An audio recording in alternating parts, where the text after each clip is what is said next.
Buenas, mi nombre es Ana Gret Mederos, soy licenciada en Sociología, máster en Desarrollo Social y soy profesora de la Universidad Central Marta Abreu de las Villas del Departamento de Sociología. Hoy estoy para darles una conversación sobre la vulnerabilidad social y la brecha de equidad en el hábitat. Nuestro objetivo es sencillo, es sensibilizar sobre la intención de ser proactivo a la hora de trabajar las temáticas de vulnerabilidad y desigualdades sociales en la gestión del hábitat local. Empecemos con dos conceptos esenciales. ¿Qué entendemos por hábitat humano? Casi siempre, cuando le pedimos a las personas que no son especialistas en la temática, que piensen en qué entender por hábitat, la mayoría lo que primero le viene a la mente es la vivienda, es el espacio construido. Sin embargo, el hábitat implica más que eso. Implica sí lo construido por los seres humanos, pero también las relaciones sociales que se dan al interior de ese espacio. También tiene que ver con el contexto físico, más allá de lo construido, porque no es lo mismo un hábitat en la montaña, un hábitat en el llano, un hábitat en la estepa, donde hay mucho frío, o cerca del mar. Y también tiene que ver con los contextos históricos. No es lo mismo el hábitat en el siglo XIX que en el siglo XXI. Eso es lo relacionado con el hábitat. Pero un concepto aquí esencial donde queremos enfatizar es en la vulnerabilidad social. ¿Qué entender por vulnerabilidad social? Vulnerabilidad social habla más de un concepto de fragilidad, de ser indefenso, de ser susceptible a sufrir un daño o un riesgo por determinados sujetos sociales. Estamos pensando en sujetos tanto individuales, es decir, la persona en sí misma, como sujetos colectivos, la familia, los grupos sociales, las instituciones. A eso nos referimos cuando se habla de vulnerabilidad social. Permítanme que les lea un concepto que usa mucho un autor, Kasman, que es uno de los más utilizados en las temáticas de vulnerabilidad social, que dice que entonces la vulnerabilidad va a estar entendida como la configuración resultante de un proceso asincrónico que se da entre la disponibilidad y la capacidad de movilización de activos, los requerimientos de acceso a la estructura de oportunidades, y lo cual genera una predisposición a una movilidad descendente o una manifiesta dificultad de individuos para sostener posiciones sociales conquistadas anteriormente. Vamos a traducir todo esto. Un primer elemento importante de este concepto es los activos. No podemos entender los activos solamente como los ingresos, como el dinero. Los activos incluyen mucho más que eso. Incluyen las relaciones sociales, las redes de apoyo que tienen los sujetos sociales, incluye los conocimientos que tengan tanto de su entorno como de sí mismos, los conocimientos sobre el funcionamiento de la sociedad. Los activos también incluyen las condiciones psicológicas de cada individuo, de cada grupo. Hay personas que ante una rana gritan y hay otras que le da por buscar el papel y coger la rana. Ahí tenemos un activo, una respuesta ante una situación. El otro tema importante es la estrategia para el uso de estos activos. Porque no basta con tener el recurso, también es necesario cómo utilizamos este recurso. Ante esta situación de riesgo o peligro, ¿cómo planificamos la respuesta de los activos que tenemos? Hay quien enseguida dice, yo puedo hacer esto, puedo hacer lo otro, puedo Y hay quien ante esa situación de riesgo como que se paraliza y no logra tener una respuesta adecuada. Y el último punto del cual habla este autor es la estructura de oportunidades. Este es un elemento más macrosocial, escapa del límite de los que los sujetos pueden controlar. La estructura de oportunidades, en primer lugar, la garantizan los estados, pero también es importante las que garantizan las instituciones, las organizaciones o determinados grupos, porque a veces la ayuda la da un determinado grupo social. Por ejemplo, en estos tiempos de pandemia, muchos grupos digitales, en el entorno digital, sirvieron como una estructura de oportunidades para que las personas pudieran solucionar las situaciones de riesgo en las que se encontraban. Esta combinación de estos tres elementos son los que este autor denomina que son esenciales para entender la vulnerabilidad social. Un grupo que no tenga activos, un grupo que no tenga los recursos o que no sepa cómo emplear los recursos y bueno, y que su estructura de oportunidades sea muy limitada, no voy a decir que se dé un sogazo, pero realmente está en una situación de vulnerabilidad bastante fuerte. Y de ahí es por eso que la idea de vulnerabilidad también se asocia a un elemento que va saliendo y es el riesgo. Pero es importante entender que riesgo y vulnerabilidad social, aunque se usen como sinónimos, no necesariamente son lo mismo. Para una población en riesgo no necesariamente es una población vulnerable. Pensemos en el cambio climático. Una población que vive en los límites costeros, que esperemos que suba el nivel del mar, se sabe que va a subir, es una población que está en riesgo. ¿Cuánto daño le haga este riesgo? Es lo que lo puede convertir en vulnerable o no. Pensemos en una experiencia más cotidiana para los cubanos, los ciclones. Cuando viene un ciclón, todos nos convertimos en población de riesgo. Un ciclón es un evento meteorológico fuerte que puede causar muchísimo daño. Pero la respuesta que damos ante ese ciclón, que cada grupo social tiene, quien se sale, busca los suministros, se apertrecha, tiene una buena casa, sabe que no le va a caer un árbol arriba, se prepara, busca para cuando no haya corriente, y tiene la respuesta. Eras una población de riesgo, pero no vulnerable. Hay personas que sí empiezan con que se me va a volar la casa, que viene la gotera, que no tengo comida, que no puedo tener dinero. Eso te vuelve vulnerable porque está en el daño en el que te va a causar esa exposición al riesgo, donde te va a encontrar la vulnerabilidad. Yo quería enfatizar esencialmente aquí en tres elementos para entender la vulnerabilidad. El primero es una cuestión que en la literatura salta con bastante frecuencia. Por lo general se habla de grupos vulnerables como los pobres y se usa como sinónimos indistintamente la pobreza y los grupos vulnerables. Es importante entender que la pobreza es una situación de vulnerabilidad. Eso es indiscutible. Pero no todos los grupos vulnerables son pobres, o su condición de vulnerabilidad va a estar determinada por su situación de pobreza. Eso es importante separarlo, aunque indiscutiblemente la vulnerabilidad social viene a romper con esa dicotomía que da los análisis de desigualdades sociales. Cuando analizamos la desigualdad social, la sociedad tiende a ser segmentada en dos grandes grupos, los pobres y los no pobres. Sin embargo, la vulnerabilidad social rompe con esta dicotomía, pero no podemos entender que grupos vulnerables socialmente son necesariamente grupos pobres. Voy a poner un ejemplo de nuestra cotidianidad recién. Como respuesta a la pandemia que provocó la COVID-19, una de las medidas fue el cierre de las fronteras y el cierre de todo el turismo internacional. La OIT está señalando catastróficos impactos económicos y de bienes en el turismo por culpa de la pandemia. Eso colocó a los trabajadores de servicio del turismo en una condición de vulnerabilidad, pero eso no los hacía pobres, ni siquiera los puso como pobres, pero sí los puso en esa condición de vulnerabilidad. Su pérdida de empleo, muchos no pudieron pasar al teletrabajo. ¿Se imaginan una mucama limpiando a distancia la habitación? Eso no permitía que pasara teletrabajo ni empleo a distancia. No podía tener esas variantes. Eso generó una pérdida de empleo.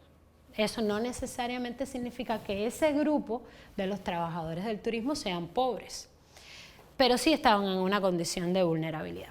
El segundo punto que hay que enfatizar con la cuestión del análisis de la vulnerabilidad social es de que la vulnerabilidad es a futuro. La vulnerabilidad social vendrá.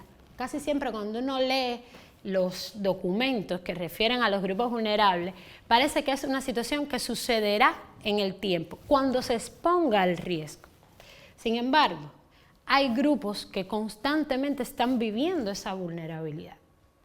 Son el resultado de causas anteriores en el tiempo, anteriores en los contextos físicos, anteriores en las situaciones de hábitat, que se van a traducir en el hoy. Y por lo tanto su condición de vulnerable es hoy, no es mañana, no es a futuro.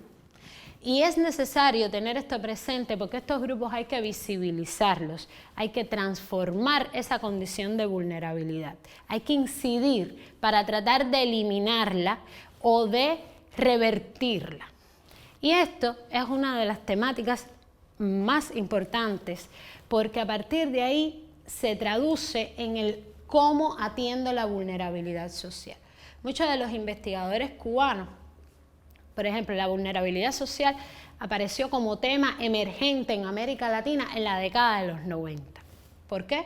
Resultados de décadas de aplicación de políticas neoliberales, el deterioro del empleo en América Latina, el resultado, recuerden que en los años 90 casi fue el fin de casi todas las dictaduras militares en América Latina, y esto destapó una serie de grupos sociales que se encontraban en una situación de desventaja y a la vez de vulnerabilidad. Y por eso la temática tomó fuerza dentro de América Latina. En Cuba es una temática mucho más reciente, como ciencia. Pero el fenómeno de la vulnerabilidad social es contemporáneo con esa década, la década de los 90. ¿Por qué? La profunda crisis económica que vivió el país en ese periodo deterioró la calidad de vida, de bienestar de los grupos sociales y esto los puso en una condición de vulnerabilidad. Entonces, la mayoría de los investigadores cubanos hoy dicen que uno de los grandes temas con la cuestión de la vulnerabilidad es determinar cuáles son los grupos que son vulnerables. Como ya les recuerdan, les dije que vulnerabilidad no es pobreza. Vulnerabilidad no es resultado directo de las brechas de desigualdad. Por lo tanto, si yo quiero buscar políticas sociales focalizadas en la vulnerabilidad social, yo tengo que saber quién es el grupo meta, a qué grupo tengo que dirigirme, a quién tengo que ayudar, a quién tengo que transformar. Aunque no es imprescindible romper esta visión asistencialista en la cual las personas están como el pichón con la boca abierta esperando que venga la ayuda. Pero para poder hacer eso y romper con ese esquema es necesario determinar qué grupo es el que está en esa condición. Y en esto nuestro proyecto tuvo una mirada importante con el diagnóstico integral del hábitat. Y aquí estoy rescatando el concepto con el que comencé a hablar. Porque ustedes dirán, bueno, está llevado rato hablando de la vulnerabilidad social y qué tiene que ver el hábitat en esta historia. Y es que la mayoría de las investigaciones cubanas demuestran que es en el hábitat precisamente donde se dan las mayores brechas de desigualdad social. Es donde son más latentes, donde son más claras, donde son más precisas las brechas y por lo tanto son donde son más percibidas las brechas de desigualdad social. Y es además donde los grupos se sienten mayor peso la vulnerabilidad social.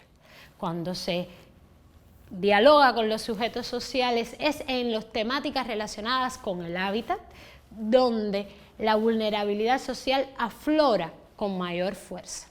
Y por lo tanto, por eso es importante la imbricación entre estas dos temáticas. Y es donde nuestro proyecto tuvo un aporte, si se puede decir aporte, en términos de entender el reto metodológico que implica determinar quién es el grupo vulnerable. Nosotros propusimos como herramienta de trabajo el diagnóstico integral del hábitat. Este diagnóstico tenía que ser participativo, porque no podía hacerse sin los sujetos sociales. Para eso había que implicarlos, darles información, participar con ellos. Es verdad que lleva un reto de tiempo y de logística, pero el resultado era maravilloso. Los análisis que se hacían denotaban situaciones reales donde las prioridades y las emergencias nacían de los sujetos que estaban en esas comunidades. Y este diagnóstico integral decía y defiende la idea de que para tratar el hábitat no basta con el dictamen técnico de las situaciones en las que se encuentran las viviendas o los viales o la recogida de desechos sólidos. Lo importante es ver cómo los sujetos se ven afectados por estas situaciones. ¿Qué grupos quedan afuera? ¿Qué grupos no pueden, no tienen herramientas para dar las respuestas? Incluso para planificar cómo solucionar estas situaciones de vulnerabilidad. Porque a veces pasa simplemente porque no se sabe cuáles son los mecanismos que se pueden seguir para adquirir un subsidio o cuáles son los mecanismos que tengo que seguir para obtener un proyecto. En vez de lanzarme a la loca tarea de voy a quitar repello y poner y hacer por acá, y a veces simplemente lo que no se conoce es el mecanismo, o por supuesto que no tengo los conocimientos y cómo puedo acceder a este conocimiento, dónde puedo buscar determinadas cosas. Y para eso es imprescindible implicar a los sujetos sociales. Por eso este diagnóstico generó un cambio en el actuar donde los municipios que lo aplicaron, porque es en la idea de que cada indicador que se evaluaba del hábitat, entender qué población estaba relacionada con ese indicador, qué sujetos sociales se veían afectados, beneficiados, cómo podía beneficiar, cambiar, transformar a ese sujeto social. Entonces, desde ahí es que nuestra propuesta metodológica para enfrentarse a este reto que implica hoy para las ciencias sociales cubanas determinar cuáles son los grupos vulnerables. Porque la vulnerabilidad no es unidimensional, no tiene un único factor que incide sobre ella. Hay elementos dentro de la vulnerabilidad que se mezclan, que pueden hacer que se agrave esta vulnerabilidad o que disminuya su brecha de vulnerabilidad. Voy a ponerles un ejemplo. Los ancianos solos es un grupo que aparece en casi todos los proyectos, programas y políticas sociales. Usted lee los programas de salud y un grupo vulnerable son los ancianos solos. Usted lee los programas de población y un grupo vulnerable son los ancianos solos. Lee los programas de alimentos y un grupo vulnerable que aparece siempre son los ancianos solos. Indiscutiblemente, ser un anciano, un adulto mayor, viviendo solo, lo coloca en una determinada situación de vulnerabilidad. ¿Pero es solo por ser un anciano solo? No. Existen otras variables que están mediando y actuando sobre esa vulnerabilidad. Los ingresos que tiene ese anciano solo no es lo mismo el que percibe solamente la asistencia social porque ni siquiera tiene jubilación al anciano que tiene ingresos sólidos, incluso muchas veces solventados por algún otro familiar. No es lo mismo el anciano que tiene una red de apoyo, que no solo es su familia, sino son los vecinos, los amigos, los antiguos trabajadores con los que trabajaba, el centro de trabajo donde estuvo trabajando, que le colabora a ese anciano. Pasa incluso por su estado de salud. Hay unas personas de 80 años con un excelente estado de salud y como te dicen, no me duele ni un callo.